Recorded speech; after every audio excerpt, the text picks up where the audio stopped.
পাঠিয়েছে হাবিবকে নিয়ে আসো। নবী পাককে তো জিবরাইল এসে বলতে পারতো হুজুর আপনি উঠে পড়েন, হয় ডাক দিতেন বা আস্তে আস্তে লড়াতে থাকতেন, কিন্তু না না না, হযরতে জিবরাইল দুনিয়া জমিনে এসে আসমা আল্লাহ পাককে জিজ্ঞাসা করতে লেগেছে, ও রাব্বি আল্লাহ, আপনার হাবিব ঘুমাতে লেগেছে, আমি জিবরাইল আপনার হাবিবকে কেমন করে উঠাবো?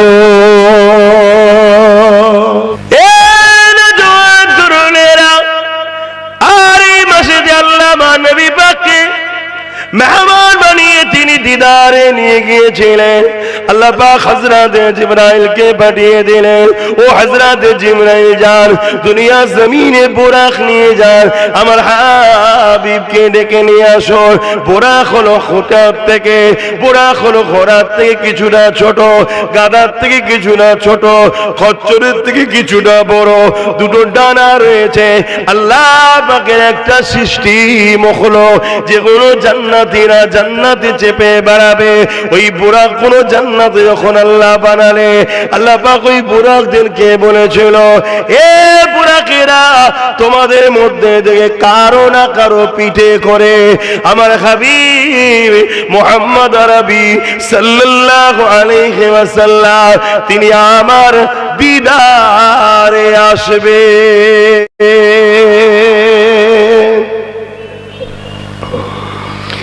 আল্লাহ পাককে দেখার জন্য নবী আলাইহিস সালামরা সবাই আশা করেছিলেন, কেউ দেখতে পায়নি। হযরত মুসা আলাইহিস সালাম বড় বাইনা করেছিলেন, বড় আবদার করেছিলেন, আল্লাহ দেখবো দেখবো দেখবো। আল্লাহ বললেন, মুসা রে, তুর পারে আসো। তুর পারে যখন গেলে ৭০,০০০ নূরের পর্দাকে সরিয়ে দিয়ে আল্লাহ দেখেন, আল্লাহ তাজাল্লি তুর পারে এসে পড়ল। ওই আল্লাহর কুদরতি তাজাল্লি দেখে তুর পাহাড়টা দাও দাও করে জ্বলে গেল। আর মুসা নবী অজ্ঞান চৈতন্য হয়ে গেলেন, ৪০ দিন পর্যন্ত অজ্ঞান হয়েছিল। আল্লাহ দেখেন, তাজাল্লি দেখেছে। আর আমার নবী পাক আল্লাহ পাকের একেবারে কুদরতি কাছে কাছে কাছে গিয়ে আল্লাহ পাক দেখেছে, কথাও বলেছে। আরো জোরে বলুন সুবহান আল্লাহু আকবার।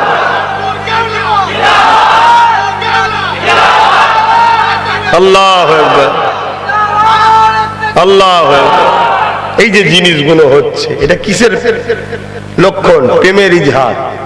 প্রেম কি?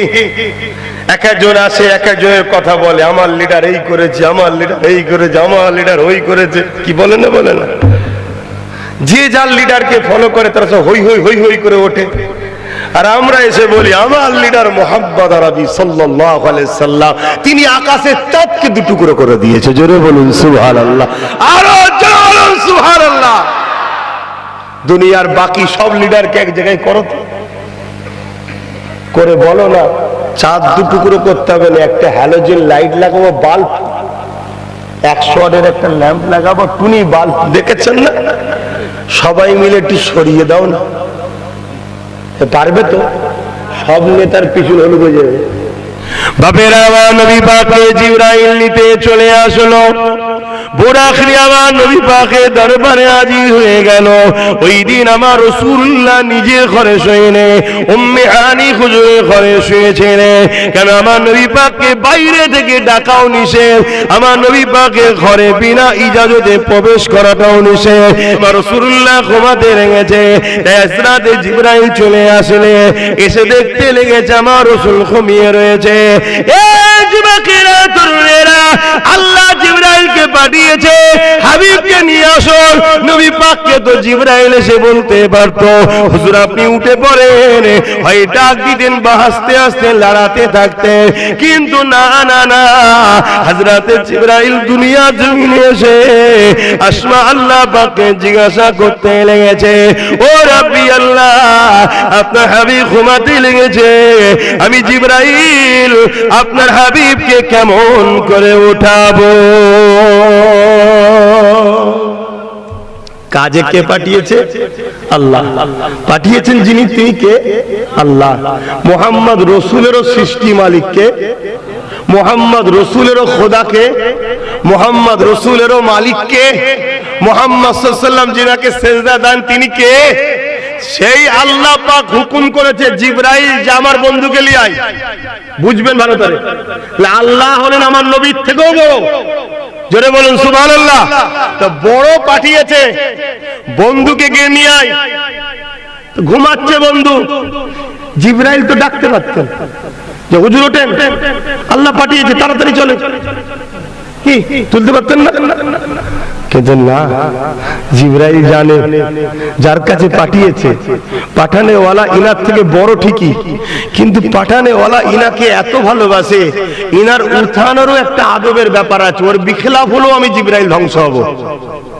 শুনছেন? তাহলে আমি মুসলমান দাবি করছি, আমি মুফতি মৌলানা দাবি করছি, আমার নবীর শানে কি কথা বলতে হবে এইটুকু তো জ্ঞান থাকা দরকার। আমার নবীর মাহফিলের কি সম্মান কি মর্যাদা হওয়া দরকার এইটুকু তো জ্ঞান থাকা দরকার। এই কথা ঠিক না? ঠিক।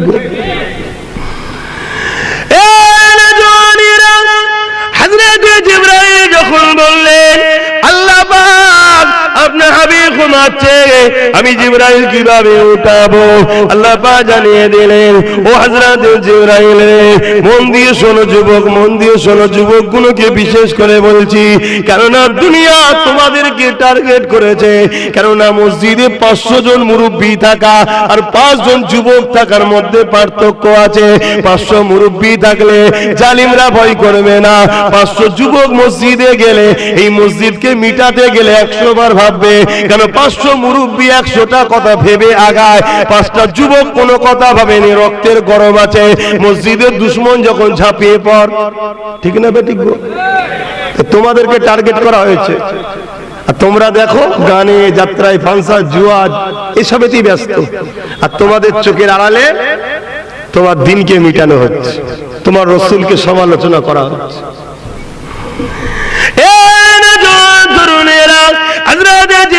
যখন আল্লাহকে জিজ্ঞাসা করলে, ও রব্বি আল্লাহ পাক কিভাবে উঠাবো আপনার হাবিবকে? আমার আল্লাহ পাক আওয়াজ দিয়ে দিলেন, এ জিবরাইল রে, আমার হাবিবের নূরের কদমের কাছে বসে যা, আমার হাবিবের কদমের তালুতে এমন করে ঠোঁট লাগিয়ে লাগিয়ে চুমা দিতে থাক। আরো জোরে বলুন সুবহান। সেই নবীর শান কত, এই শান মর্যাদা আমার নবীর বাড়াচ্ছে কে? জোরে জোরে বলুন কে?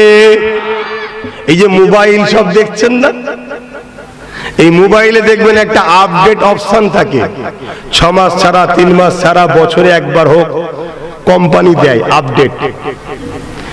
আপডেট অপশনটা যখনই আপনি সিলেক্ট করবেন দেখবেন কিছুক্ষণ পরে ওই আপডেটটা হয়ে যাবার পর মোবাইলে নতুন নতুন ভার্সন আসে, তাই তো নাকি? অপশন আছে। এটা কে দেয়? কোম্পানি দেয়। মোবাইলে নতুন নতুন সফটওয়্যার, নতুন নতুন ভার্সন, নতুন নতুন সিস্টেম ঢোকে, এটা কখনো কখনো কোম্পানি দেয়। আর আমার নবীর মান সম্মান ইজ্জত মাকামের আপডেট আমার আল্লাহ, কেন তিনি মালিক সৃষ্টিকর্তা, প্রতিটা সেকেন্ড বলাটাও কম হবে, প্রতিটা মুহূর্তেই বাড়াচ্ছে। জোরে বলুন সুবহানাল্লাহ। আমি যতক্ষণ হজ করতে উঠেছি এতক্ষণের মধ্যে কত লক্ষ কোটি গুণ যে আমার নবীর মাকাম বেড়ে গেছে আমার জানাই নেই। তো অনেকে বলে নবীকে নিয়ে বড্ড বাড়াবাড়ি করে ফেলছে, জানবেন এরা গুস্তাখে রাসূল, এদের বুক ফেটে যায় নবীর কথা বললে। কেন তুই বলে দে না যে নবীর একটা লিমিট আছে, যেমন আমার দেশ বা বাংলাদেশের সঙ্গে একটা বর্ডার আছে, আছে না? নাই, ওটাকে 0 পয়েন্ট বলে, ওখানে যাওয়া যায়, ওটা রেড জোন, ওরা ওইদিকে যাওয়া যাবে না। তাহলে বলো আমার আল্লাহ আমার নবীর কোন মাকামের বর্ডার দিয়েছে, কোন রেড জোন করেছে? তাহলে কেন বলো যে বড্ড বাড়াবাড়ি হয়ে যাচ্ছে? তার মানে কি এদের বুক ফেটে যায় নবীর শান শুনে, এদের কষ্ট হয়। কিন্তু আমরা 100 বার তার কথা বলবো যার কথা আল্লাহ কোরআনের পাতায় পাতায় পাতায় পাতায় বলেছে। জোরে বলুন সুবহানাল্লাহ। যার কথা আজানে রয়েছে, যার কথা নামাজে রয়েছে, যার কথা দ্বীনে রয়েছে, যার কথা তাওরাত জবুর ইনজিলে রয়েছে, যার কথা আল্লাহর জান্নাতের দরজায় দরজায় লেখা আছে, জিনার নাম হুরেদের চোখে লেখা আছে, জিনার কলাম ফেরেশতাদের কপালে লেখা আছে, সেই মুহাম্মদ সাল্লাল্লাহু আলাইহি ওয়াসাল্লামের কথা পৃথিবীর সব জায়গাতে আমরা গিয়ে বলবো। জোরে বলুন সুবহানাল্লাহ। কি একমত তো নাকি? আর তোমরা বেশি বেশি করে শোনো আমার নবীর কথা। আল্লাহ নবী সাহাবা হুজুর দিয়া খেয়ে বললেন, বাবারা তোমরা যখন দুনিয়া জমিনে কোরআনের মাহফিল, দ্বীন ইসলামের মাহফিলে গিয়ে বসবে, আল্লাহ পাকের একদল রহমতের ফেরেশতারা জমিনে ভ্রমণ করতে থাকে। তারা তোমাদের এই সুন্দর দৃশ্যখানা দেখবে, তারা বসে বসে তোমাদের আলোচনা গুলো শুনবে, তোমাদের জন্য দোয়া চাইতে থাকবে।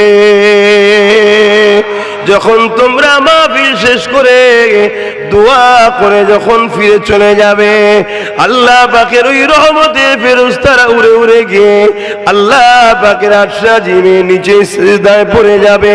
আল্লাহ পাক জিজ্ঞাসা করতে লাগবে, এ আমার রহমতের ফেরেশতারা দুনিয়া জমিনে কি কি দেখেছো বলো।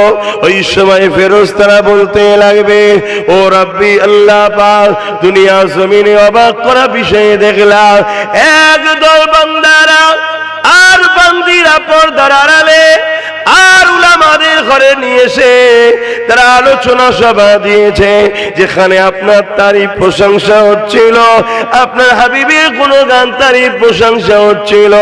আল্লাহ পাক এটা শুনে বড় খুশি হয়ে যাবে। আল্লাহ বলবেন, আর কি করছিল বলো?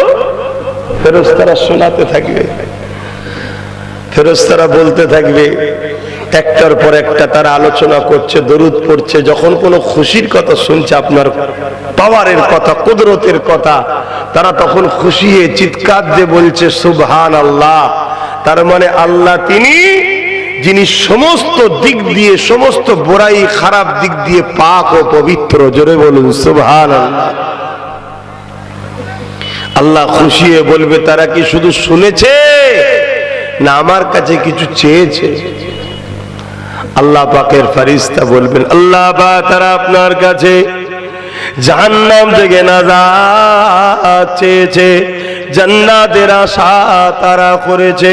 আমার আল্লাহ পাক বলতে লাগবে, ওরে আমার ফেরেশতারে, তোমরা গাওয়া থেকে যাও, আমি আমার ওই বান্দা বান্দি গুলোকে জাহান্নামে আর দেব না। আমি আল্লাহ ওদের জন্য জান্নাত ঘোষণা দিলাম। মাহফিলটা কি ছোটখাটো ব্যাপার? কথা বলেন, কি ছোটখাটো ব্যাপার? কিন্তু আমরা এই মাহফিলের গুরুত্ব বুঝি? বলুন, বুঝি না। আমরা যদিও বা কেউ আসছি, কেউ মোবাইল নিয়ে ব্যস্ত, কেউ ইটা ঘোড়া হুতা ঘোড়া এই নিয়ে ব্যস্ত।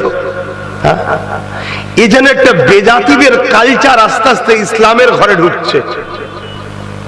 যেমন বেজাতিদের মধ্যে আমরা দেখেছি কি, এক জায়গায় দু চারটে লোক ধর্মীয় আলোচনা করছে, বাকি সব মেলা লাগোদ্দুন্না হই হই করতেছে। ইসলামের ঘরে ছেলেদের কালচার গুলো এখন ওই বেজাতিদের মতো হচ্ছে। মনে রাখবে, যাকে দুনিয়ায় তুমি ফলো করবে, যাদেরকে অনুসরণ করবে আল্লাহ রসুল ছেড়ে, তাদের সঙ্গে কিন্তু কিয়ামতের দিন থাকতে হবে। এটাও মাইন্ডে ঠিক করলাম। তুমি কি মনে করেছো আল্লাহ ছাড় দিয়েছে, ছেড়ে দিয়েছে নাকি? আল্লাহ তো নমরুদকেও ছাড় দিয়েছিল, ফেরাউনকেও ছাড় দিয়েছিল, আজকের দিনের আমেরিকাকেও আল্লাহ ছাড় দিয়েছিল। আজকে ধরেছে, হালকা করে ধরেছে, তা পুরো ধরে নেই, হালকা করে। তুমি ভাবছো তুমি তোমার খেয়াল খুশি মতো চলবে না। তোমার জিন্দেগিটা, উঠা বসা, চাল চলন, কথাবার্তা, টোটালটা মা আতাকুমুর রাসূল ফাখুযুহু ওয়া মা নাহাকুম আনহু ফান্তাহু। রাসূল পাক সাল্লাল্লাহু আলাইহি ওয়াসাল্লামের হ্যাঁ হ্যাঁ বলতে হবে, নবীর নাই না বলতে হবে। নবী যা দিয়েছে নিতে হবে, নবী যা ছাড়তে বলেছে ছাড়তে হবে। জিন্দেগি তুমি মনে করছো আমার, তোমার বলে কি আছে বলো? দুটো চোখ তুমি বানিয়েছো, দুটো কান আমি বানিয়েছি, দুটো হাত আমি বানিয়েছি, দুটো পা আমি বানিয়েছি। এই ভেতরে যে জানটা আছে নাকি আমার তৈরি করা? এই সব কিছু সৃষ্টি মালিক হলেন আল্লাহ। অতএব চোখকে খেয়াল খুশি নয়, আল্লাহর হুকুমে। এ কানকে নিজের মতো করে নয়, আল্লাহর হুকুমে। এ জবানকে নিজের মতো নয়, আল্লাহর হুকুমে। এ হাতকে নিজের স্টাইলে নয়, আল্লাহর হুকুমে। এ পাকে নিজের মতো করে নয়, আল্লাহর হুকুমে। যদি কাটাতে পারো তবেই তো তোমার জন্য চিরজান্নাত। নাই মরছে তো হাজারো মুসলমান, জানাজাও তো হচ্ছে হাজার লোকের, বেটা কবরে কি হচ্ছে খোঁজ রাখো। নিশ্চয়ই আপনারা একটা ওয়াকিয়া শুনেছেন, আবু জেহেল নামক শয়তানটা একদিন আমার নবী পাকের কাছে এসে একটা মুঠি দেখিয়ে বলল, এ মুহাম্মদ আরবি সাল্লাল্লাহু আলাইহি ওয়াসাল্লাম, বলো তো আমার মুঠোর মধ্যে কি আছে? এ যুবকেরা খালি হাতেও তো মুঠি বানানো যায় না, যায় না। এ ওয়াজ আপনারা শুনেছেন, কিন্তু এ থেকে একটা গোলামির পরিচয় দেব।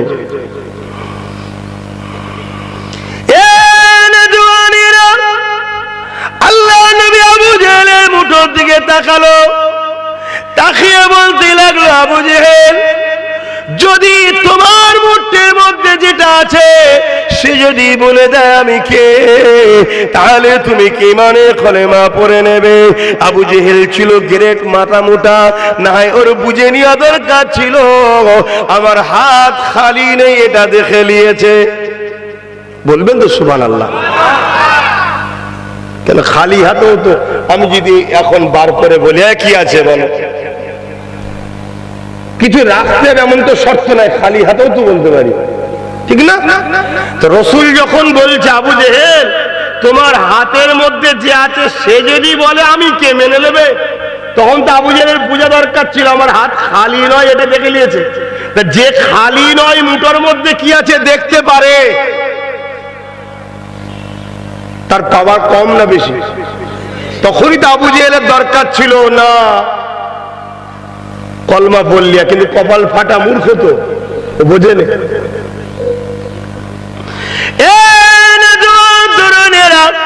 আবু জেহেল বলতে লাগলো, বলেন কে, কি আছে বলতে বলেন।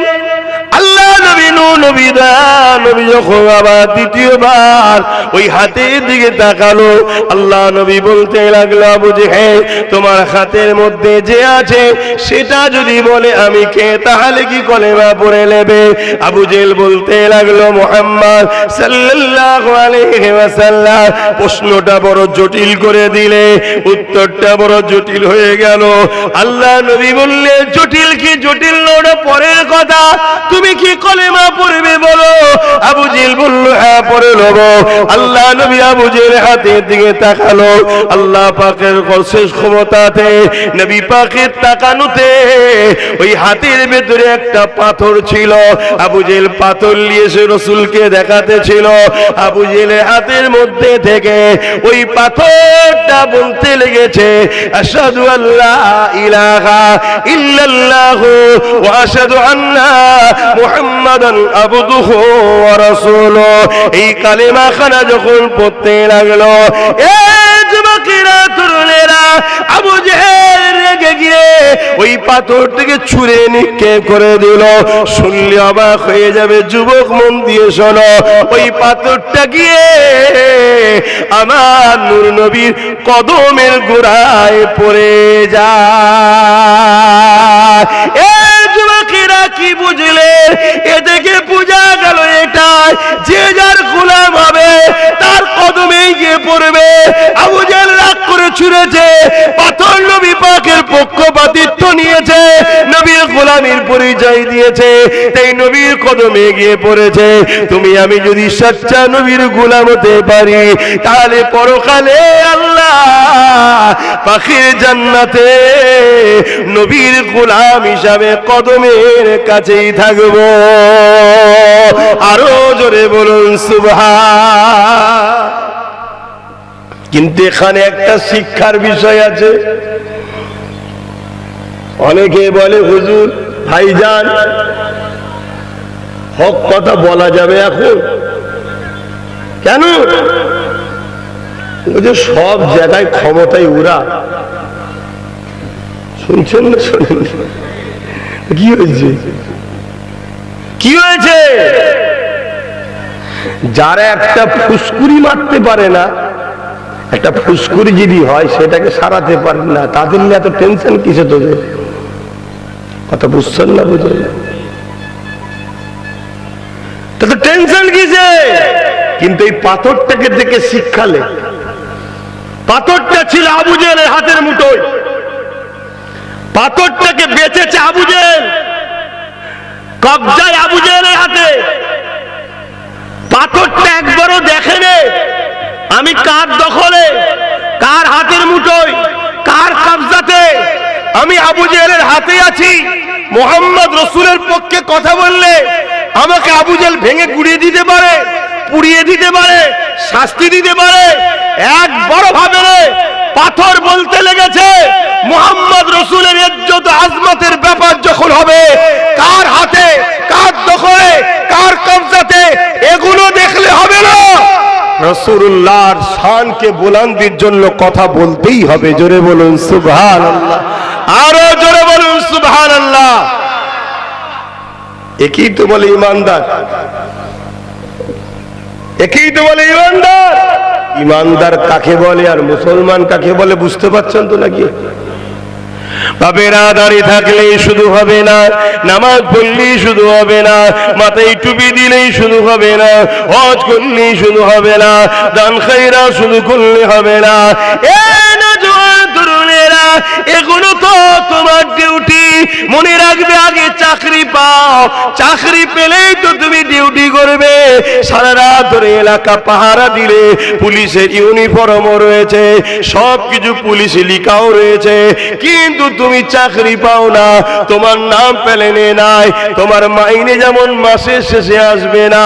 তুমি রাস্তায় দাঁড়িয়ে যতই গাড়ি পাস করাও না কেন, তুমি যদি চাকরি না পাও তোমার মাসের শেষে মাইনে আসবে না। ঠিক তেমনি তুমি নামাজ পড়লে, রোজা রাখলে, দাড়ি রাখলে, টুপি পড়লে, হজ করলে, যাকাত দিলে, সবই করে গেলে, কিন্তু তুমি চাকরি পাওনি, তোমার মাইনে আসবে না, অর্থাৎ জান্নাত তুমি পাবে না। তাহলে চাকরিটা কি? চাকরিটা হলো সর্বপ্রথম তোমার সিনাতে দিলেতে আল্লাহ নবীকে রসুল জেনে জানের থেকে বেশি ভালোবেসে আদবের সাথে বিশ্বাস করে মেনে নাও। ইনি হলেন আমার রাসূলুল্লাহ, আমার শান মর্যাদা কি দুনিয়ার সব কিছু থেকে ইনি দামি, দুনিয়ার সব কিছু থেকে ইনি পিয়ারা, দুনিয়া আখিরাতের সব কিছু থেকে ইনি সম্মানিত। তোমাকে আমার নবী পাককে চিনতে হবে, রাসূল জেনে নিয়ে তোমাকে জানের থেকে বেশি ভালোবাসতে হবে, আদবের সঙ্গে সিনাতে জায়গা দিতে হবে। এরপরে গিয়ে তুমি নামাজ পড়ো, রোজা রাখো, হজ করো, দান খায়রাত করো, আল্লাহ তোমাকে মাইনে দেবে। ওই মাইনে হলো চিরশান্তির আল্লাহ পাকের জান্নাত।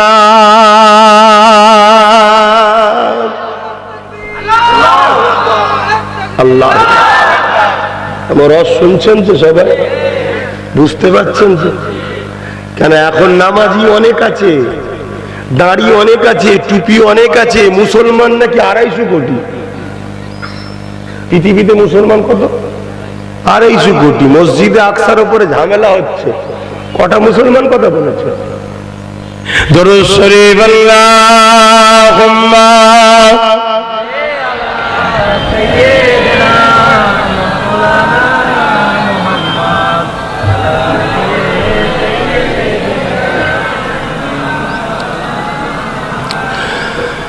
एक महने उन पर कुर्बान जमाना है। আরো জোরে বলুন না সুবহানাল্লাহ। আমি শুধু একা নয়, পুরো জামানা আমার নবীর জন্য কুরবান। জোরে বলুন সুবহানাল্লাহ। एक महने उन पर कुर्बान जमाना है, एक महने उन पर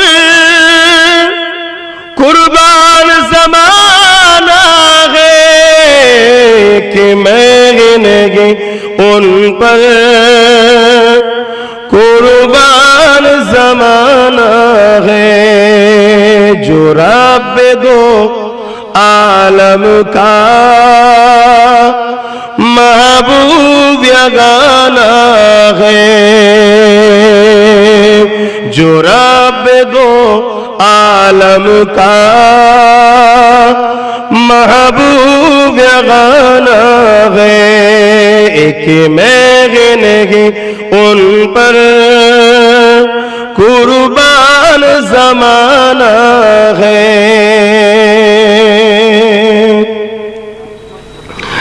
कल्बुल से जिसने हमें खुद ही पार लगाना है कल्बुल से जिसने हमें खुद ही पार लगाना है जगरा कौ बाबा है हसनैन का नाना है কালকে আমাদেরকে পুলসিরাত পার করাবেন কে একজন বলছে আল্লাহ পার করাবে আল্লাহ তো সবের মালিক মানে এই মুসলমান এইটুকুও জানে না যে আমাদেরকে পুলসিরাত পার করাবে কে কাল পুলসিরাত আমার নবী আমাদেরকে পার করাবে জোরে বলুন সুবহানাল্লাহ এখন কেউ বলতে পারে আল্লাহ পার কর আল্লাহ তো বিচারক তিনি তো কিয়ামতের দিন আহকামুল হাকিমিন তিনি তো ন্যায় বিচারক কিন্তু নবী যে পার করাচ্ছে নবীকে পার করাবার ক্ষমতাটা আল্লাহ দিয়েছে জোরে বলুন সুবহানাল্লাহ কিন্তু নবী পাককে আল্লাহ এই দায়িত্বটা দিয়েছে এটাই যদি উম্মত না জানি তাহলে আমাদেরকে নবী থেকে সরানো হচ্ছে না হয় না জানানো হয় না উম্মতের কাছে সব বিষয়ে আলোচনা হচ্ছে নবীর আলোচনা হচ্ছে না এজন্য উম্মত জানে না খারাপ নেবেন না মাসে 4টে জুম্মা হয় 3 জুম্মায় উম্মতকে নবী শোনানো দরকার মুসল্লিকে নবী শোনানো দরকার কারণ আমাদের অনেকের মধ্যে আকীদা আছে নামাজে নবীর কথা মনে পড়লে নাকি নামাজ হবে না বলুন নাউজুবিল্লাহ তাহলে এই সব ধারণা আমাদের মধ্যে ঢুকছে না ঢোকে না আর অথচ সাহাবা হুজুররা নামাজে দাঁড়িয়েছে আর আল্লাহর নবী বিচার করতে গিয়েছিলেন আসরের নামাজ ছিল এক গোত্রের বিচার করতে গেছে তো নবী পাকের আসতে দেরি হচ্ছে সূর্য ডুবছে সাহাবা হুজুররা সবাই মিলে ধরলেন যে ভাই ওয়াক্ত মনে হচ্ছে চলে যাবে হুজুরের তো দূর দূর পর্যন্ত দেখা যাচ্ছে না আসছে না এখনো তার নামাজটা ভাই আবু বকর সিদ্দিক আপনি পড়ে দেন আরো কিছুক্ষণ অপেক্ষা করলো আরো শেষের দিকে যাচ্ছে হযরত আবু বকর সিদ্দিক ইমামতির জায়গায় চলে গেলেন নামাজ শুরু হয়ে গেল শুনছেন 2 রাকাত মতো নামাজ হয়েও গেছে এমন সময় হুজুর মসজিদে নববী শরীফে ঢুকছে জোরে বলুন সুবহানাল্লাহ পিছনের কাতারে যেই হুজুর এসছে সাহাবা হুজুর কাতার ছেড়ে দিয়ে আমার হুজুরকে জায়গা দিয়েছে জোরে বলুন সুবহানাল্লাহ পরের কাতারে যিনি রয়েছে তিনাকে সিগন্যাল দিবার জন্য এভাবে নিয়ত করে থাকে তো এই হাতকে এই হাতের উপরে মারছে এই হাতকে এই হাতের উপরে আঘাত করছে যাতে সামনে সাহাবী বুঝতে পারেন কাতার ফাঁক হচ্ছে একটার পর একটা নবী যেতে যেতে যেতে যেতে একদম প্রথম হযরত আবু বকর সিদ্দিক ইমামতিতে সাহাবা হুজুররা চারিদিকে সবাই করছে পুরো মসজিদে আওয়াজ হচ্ছে ফতোয়া দেবেন নাকি 2 টাকার যাকাত খাওয়া মুফতি হলে সে তো ফতোয়া দিয়ে ফেলবে আর বাপের মেহনতের টাকায় পয়সাওয়ালা মুফতি হলে সে বলবে সাহাবা হুজুররা আমার নবীর ছাত্র এখানে ভুল হতেই পারে না জোরে বলুন সুবহানাল্লাহ হযরত সিদ্দিক আকবর পুরো ঘুরে গেছে এই কাবার দিক থেকে মুখ ঘুরে গেলে নামাজের মধ্যে আর থাকবে শোনো তাহলে পুরো ঘুরে গেছে ঘুরেই দেখছে হুজুর ইমাম যদি পুরো ঘুরে পিছনে কি দেখবে হুজুরকে দেখেছে মুক্তাদির দিকে ঘুরেছে আল্লাহ নবী বললেন ইশারা করলেন নামাজটা কমপ্লিট করো হযরত আবু বকর সিদ্দিক পিছিয়ে এসে আমার নবীকে আগিয়ে দিলেন আল্লাহর নবী নামাজ কমপ্লিট করলেন সালাম ফিরলেন আল্লাহর নবী বলে আবু বকর তোমাকে তো আমি বললাম কমপ্লিট করতে। হযরত আবু বকর সিদ্দিক বলছে আবু কুহাফার বেটার কি উপযুক্ত কি মাজাল আছে যে আল্লাহর নবী পিছনে থাকবে আর আবু কুহাফার বেটা নামাজ পড়াবে। ওনার আব্বার নাম আবু কুহাফা, আমার সিদ্দিক আকবর হুজুরের আব্বাজানের নাম। কুরবান যাক আপনার কদমে। কিন্তু হযরত আবু বকর সিদ্দিক বাকি 2 রাকাত হুজুরের পিছনেই আদায় করলেন। কি গো ভাইরা আমার, নতুন করে নিয়ত করতে হয়েছিল নাকি? খুব সাবধান, আমার নবী হলেন শরিয়ত। জোরে বলুন সুবহানাল্লাহ। সেই নবীকে চেনেন, প্যার করেন, মোহাব্বত করেন, ভালোবাসেন, আল্লাহ খুশি হবে। কবরস্থান তো নাকি গেলে কি প্রশ্ন হবে? যাবেন না? এই যাবেন না? সবাইকে যেতে হবে। কি জিজ্ঞেস করবে? মান রাব্বুকা, তাই তো নাকি? উত্তর রব্বি আল্লাহ। ঠিক না ভুল? ঠিক। আরেকজন গেছে জিজ্ঞেস করছে মান রাব্বুকা, সে ঘাবড়ে গিয়ে বলছে লা আদরি, জানি না, জানি না। তো মান রাব্বুকা, রব্বি আল্লাহ, উত্তর ঠিক দিয়েছে। ফেরেশতা বলবে আল্লাহ ছেড়ে দেবো? উত্তর তো ঠিক দিয়েছে, এই ছেড়ে দেবে? কেন ছাড়বে না? তাহলে এখনো বাকি আছে। তাহলে শুধু আল্লাহ চিনলেও হবে? এই ফাইসাল্লাহ কে করছে? এ আমার ফাইসাল্লাহ? এ তো আল্লাহর ফাইসাল্লাহ। যে বলছে লা আদরি, জানি না, ফেরেশতা বলবে আল্লাহ আপনাকে চেনে না, বলছে শাস্তি দেবো, দেবে? আল্লাহ বলবেন না, দাঁড়া। আবার জিজ্ঞেস করছে মা দীনুকা, এ তেরা দিন क्या है? বান্দা বলছে দিন ইসলাম। ঠিক না ভুল? আল্লাহ বলে উত্তর ঠিক দিয়েছে, আল্লাহ ছেড়ে দেবো? আল্লাহ বলবেন না, এখনো ছাড়িসনি। কেন? আল্লাহ আপনাকেও চিনলো, ইসলামকেও চিনলো, ছাড়বেন না কেন? দাঁড়া, এখন বাকি আছে, তাই তো নাকি? দ্বিতীয় বান্দাকে প্রশ্ন করছে মা দীনুকা, তোমার দিন কি?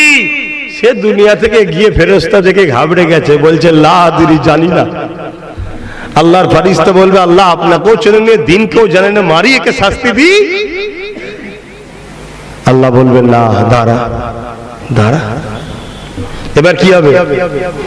আমার নূর নবীকে কবরে হাজির করানো হবে। জোরে বলুন সুবহানাল্লাহ। দেখিয়ে বলা হবে কি? ইনি হলেন মুহাম্মাদুর রাসূল সাল্লাল্লাহু আলাইহি সাল্লাম। প্রশ্নটাও কত আজীব দেখুন। এতক্ষণ প্রশ্ন করা হয়েছে মান রব্বুকা, তোমার রবকে, মা দীনুকা, তোমার দিন কি?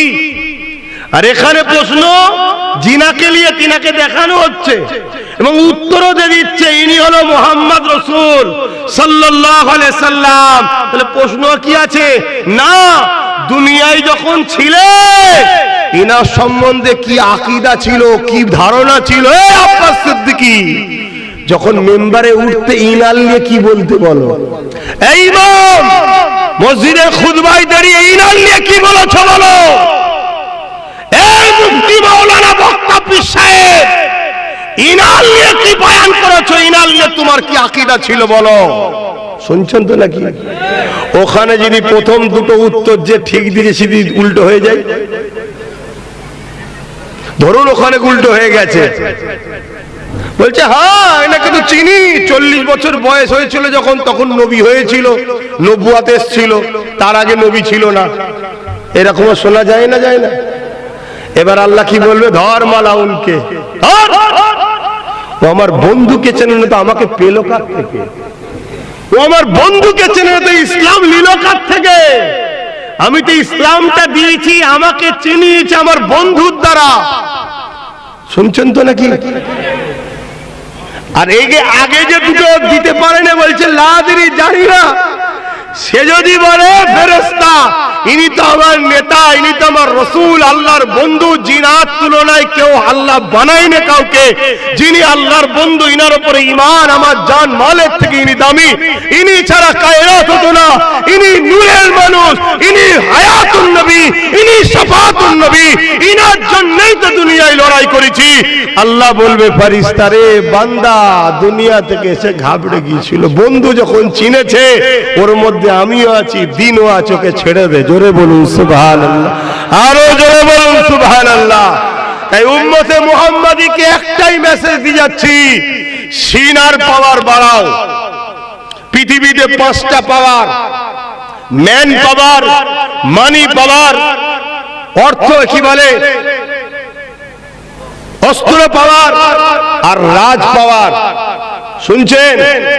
অর্থাৎ ম্যান্ডেট পাওয়ার যাকে বলা, একত্রিত হওয়া পাওয়ার। এই 4 পাওয়ার দুনিয়ায় সর্বসময় এই এক পাওয়ারের মোকাবেলা করতে চেয়েছে। সেই পাওয়ারটা হলো সিনার পাওয়ার, যাদেরকে ইমানদার বলা হয়। এই 4 পাওয়ারের লোকেরা ইমানদারকে যুগে যুগে মিটাতে চেয়েছে, কিন্তু আল্লাহ শুকরিয়া আদায় করে বলছি, এই 4 পাওয়ার থাকার পরেও ইমানের পাওয়ার যার যার দিলে রয়েছে, তার মোকাবেলায় পৃথিবী বারবার পরাজিত হয়েছে। জোরে বলুন সুবহানাল্লাহ, আরো জোরে বলুন সুবহানাল্লাহ। এই উম্মতে মুহাম্মাদীকে একটাই মেসেজ দিয়ে যাচ্ছি, সিনার পাওয়ার বাড়াও। আর সিনার পাওয়ার বাড়ে 2টো কাজে। কটা কাজে?